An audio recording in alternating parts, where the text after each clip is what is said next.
बघेल के बेटे चैतन्य को 5 दिन की रिमांड पर भेजा गया है। इस वक्त की ब्रेकिंग न्यूज, बड़ी खबर मैं आपको बता रहा हूं। 5 दिन की रिमांड पर चैतन्य बघेल को भेजा गया है। शराब घोटाला मामले में आज ही, अब से कुछ घंटे पहले, चैतन्य बघेल की गिरफ्तारी हुई थी। भिलाई के घर से ईडी ने चैतन्य बघेल को गिरफ्तार किया था। शराब घोटाला मामले में ये गिरफ्तारी हुई थी। आज सुबह ही ईडी की टीम भिलाई वाले घर पर पहुंच गई थी चैतन्य बघेल के, जहां पर सुबह पूछताछ की गई, फिर तलाशी हुई और उसके बाद चैतन्य बघेल को ईडी ने अरेस्ट कर लिया था।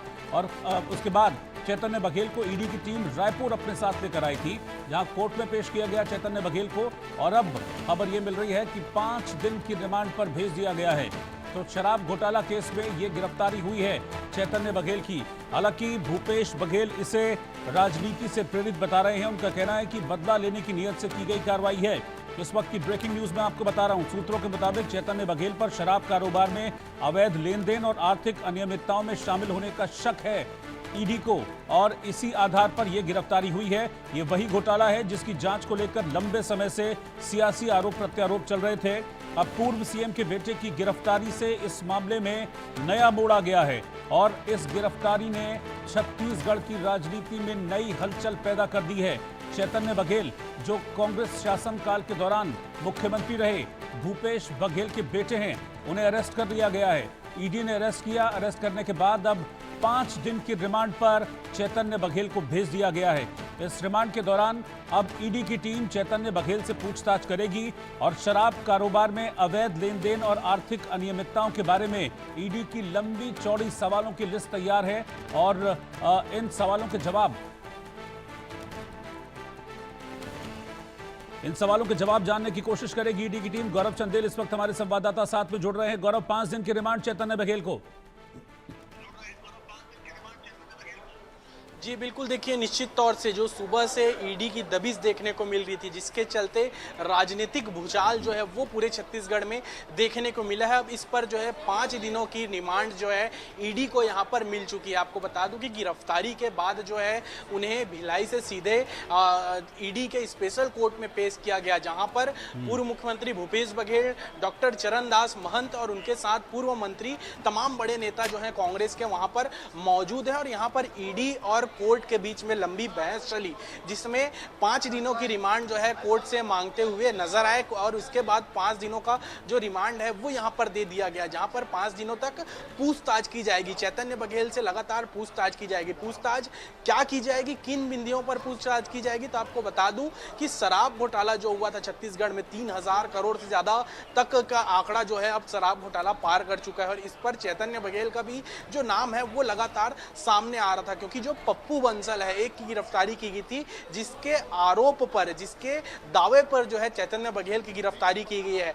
पप्पू बंसल ने साफ तौर पर कहा था कि जो चैतन्य बघेल है उनके जरिए जो है 100 करोड़ का जो लेन देन है वो किया गया था। तो कहीं ना कहीं एक मीडिएटर के तौर पर जो है चैतन्य बघेल की यहाँ पर भूमिका बताई जा रही है, जिसके आधार पर उनकी गिरफ्तारी की गई। और कोर्ट से 5 दिनों का जो रिमांड है अब ईडी को मिल चुका है। अब इन 5 दिनों में किस तरीके से पैसों का लेन देन हुआ, किस तरीके से पैसों को यहाँ से वहाँ पहुँचाया गया और क्या क्या भूमिका रही और कौन कौन से नाम है जो इसमें जुड़े हुए हैं, इन तमाम बिंदुओं पर जो पूछताछ है वो चैतन्य बघेल से की जाएगी। बिल्कुल, चैतन्य बघेल के खिलाफ क्या कुछ इस छापेमारी के दौरान मिला है ईडी की टीम को, ऐसा कॉन्क्रीट जिसके आधार पर ये अरेस्टिंग हुई है?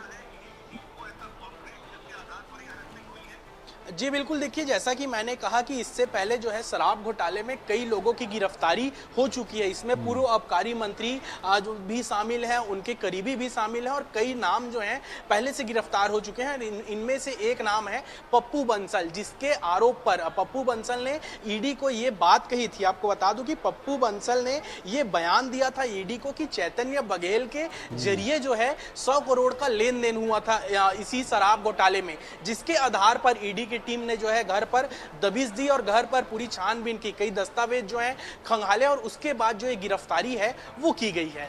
शुक्रिया आपका गौरव इस जानकारी के लिए। और इस गिरफ्तारी के बाद अब छत्तीसगढ़ की राजनीति गरमाई हुई है। फिलहाल भूपेश बघेल के बेटे को 5 दिन की पुलिस रिमांड पर भेज दिया गया है। भूपेश बघेल इस गिरफ्तारी की बात क्या कह रहे हैं वो देखते हैं।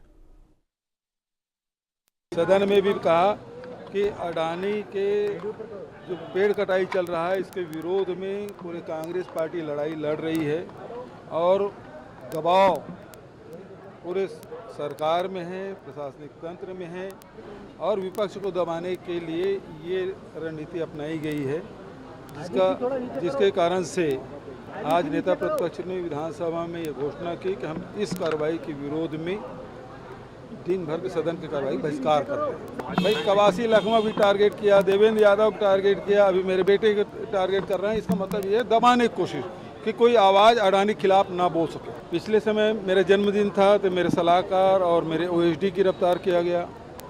आज मेरे बेटे का जन्मदिन है, उस दिन को किया गया।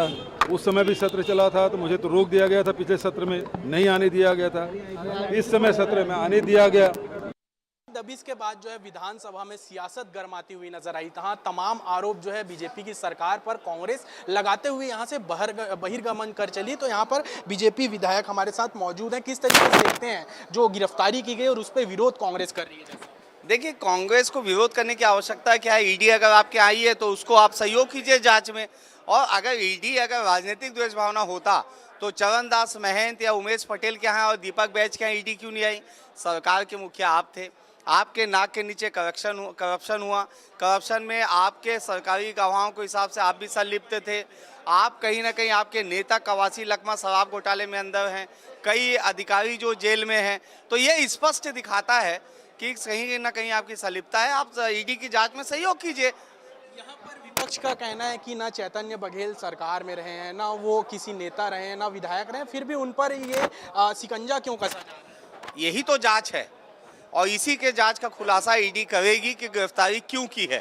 ये पूरा विषय ईडी का है, हमारा बीजेपी का इससे कोई लेना देना नहीं है। आगे की क्या रणनीति रहेगी? क्योंकि लगातार यहाँ पर सड़क से सदन तक की लड़ाई लड़ने की बात जो है वो कांग्रेस करती हुई नजर आ रही है। सदन में 4 गुट है कांग्रेस का, 3 गुट चरणदास महंत, उमेश पटेल और भूपेश बघेल।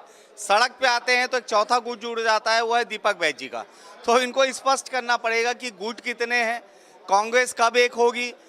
भूपेश बघेल अपनी राजनीतिक जमीन को तलाशने के लिए फिर से प्रदेश अध्यक्ष बनना चाहते हैं, जिसके लिए राजनीतिक रोटी सेक रहे हैं। तो ये स्पष्ट करना होगा। बिल्कुल, जिस तरीके से आज के ईडी के दबिश के बाद जो राजनीति देखने को मिली विधानसभा में और विधानसभा के बाहर, उस पर लगातार बवाल जो है वो मचा हुआ है। अब देखने वाली बात होगी कि आगे किस रणनीति के तहत जो है कांग्रेस यहाँ पर लड़ाई लड़ते हुए नजर आएगी।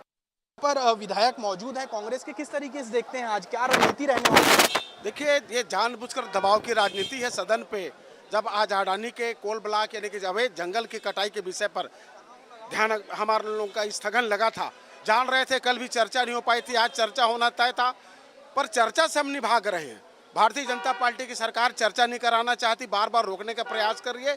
इसीलिए आज पूरे विधायक दल ने इनका बहिष्कार करके हमने वापस आ गए हैं।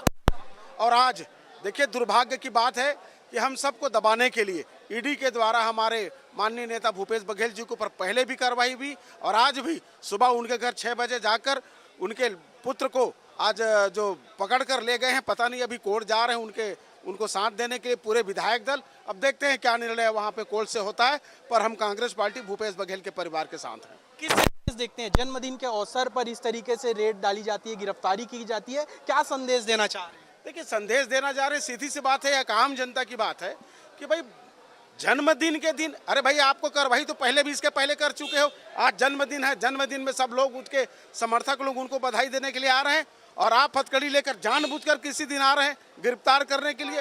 ये दुर्भावनापूर्वक कार्रवाई भारतीय जनता पार्टी की ईडी यानी कि भारतीय जनता पार्टी के नेताओं के इशारे पर काम करने वाली ईडी के द्वारा यह कार्रवाई उचित नहीं है। जनता सबको देख रही है।